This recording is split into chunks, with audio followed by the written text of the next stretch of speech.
places I can go. I'm like, all right, I need whatever tree it is. I need a big old branch from a tulip poplar. And I go back the next week, and by God, there's one laying there. I don't know how that happens. It just does. God's looking out for me is all I can tell you. And so at that point, it's already down, and I ain't got to really worry about it. I just get the medicine, and am very grateful to do so. So you take your knife, and you score. You stick the point in, and you can tell when it stops, and then score it all the way around. And then you go down as far as you want to on the tree, and you do the same thing again.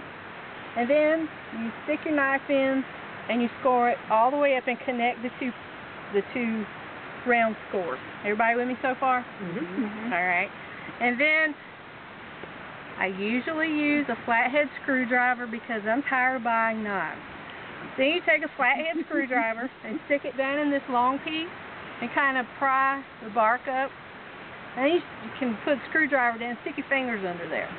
And then very slowly, you just move your fingers along very slowly. Let your fingertips go first, because underneath there's these thorns, and they are wood, so they are thorns, right? Okay. Underneath the bark, all I can figure is there a hold the bark on and to make people pay attention when they're trying to steal bark. I don't know. But trust me, if you do not feel with your fingertips,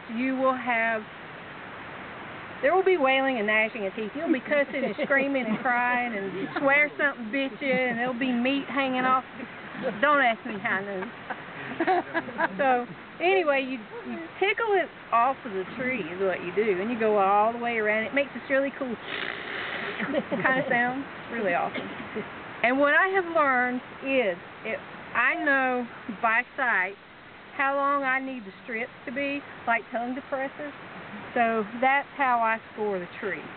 And I may have a branch where I can harvest the wood this long, and I will score it that many times, and then peel it off.